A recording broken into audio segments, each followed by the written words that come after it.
Hello बच्चों, let's read the following question.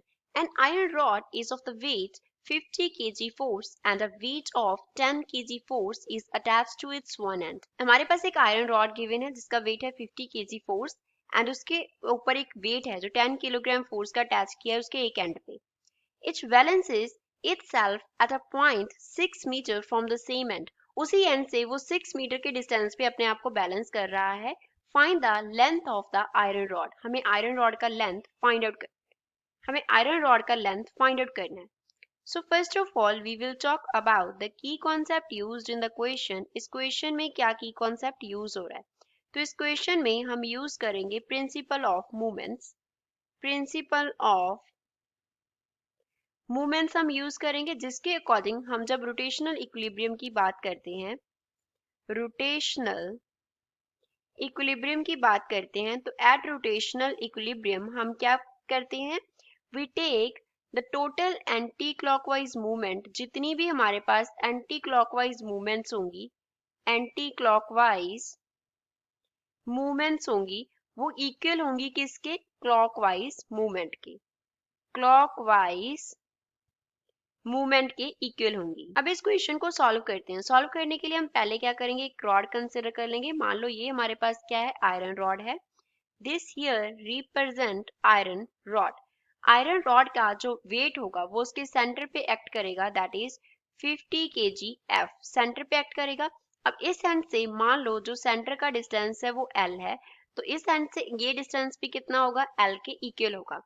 अब एक एंड पे क्या किया? 10 किलोग्राम फोर्स को अटैच कर दिया. तो यहाँ पे क्या आ गया हमारे पास? 10 kg फोर्स आ गया.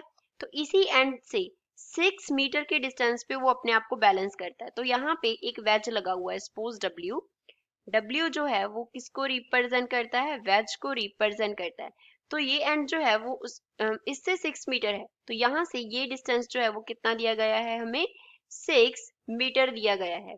तो 50 किलोग्राम फोर्स का डिस्टेंस वेज से हमारे पास कितना रह जाएगा? ये वाला. This will be L minus 6 हो जाएगा. तो अब हम इसके वेज के अबाउट क्या करते हैं? Anti clockwise movement and clockwise movement दोनों लेंगे. तो पहले तो एंटी क्लॉकवाइज मूवमेंट किसका होगा? 50 किलोग्राम फोर्स F का होगा. तो यहाँ से हम क्या लिखेंगे? 50. अब दोनों के यूनिट सेम है तो एज इट इज 50 रख लेंगे हम, इनटू L माइनस 6 जो डिस्टेंस है is equals to clockwise movement के लिए हमारे पास क्या होगा? 10. इसका जो kgf है वो 50 kgf से कैंसिल हो गया, तो साथ में जो डिस्टेंस है वो 6 मीटर है. तो यहाँ से आ गया 50L माइनस 5 इंटू 6 इंटू 50 करेंगे तो क्या आएगा? 300 इज इक्वल्स टू किसके है? 60 के. तो ये इक्वेशन को हम फर्दर सॉल्व कर लेंगे. So we can write 50L is equals to 60 plus 300. तो यहाँ से हमारे पास 50L जो है वो किसके इक्वल आ गया? 360 के इक्वल आ गया. सो L का जो वैल्यू है वो कितना बन गया? 360 by 50. So which is equals to 7.2 and units क्या हो गए? मीटर. अब हमें क्या फाइंड आउट करना था? Length of rod find out करना था. तो लेंथ ऑफ रॉड कितना है? एंड से सेंटर तक का डिस्टेंस L है, सेंटर से दूसरे एंड का डिस्टेंस L है, तो टोटल लेंथ कितना है? 2L है.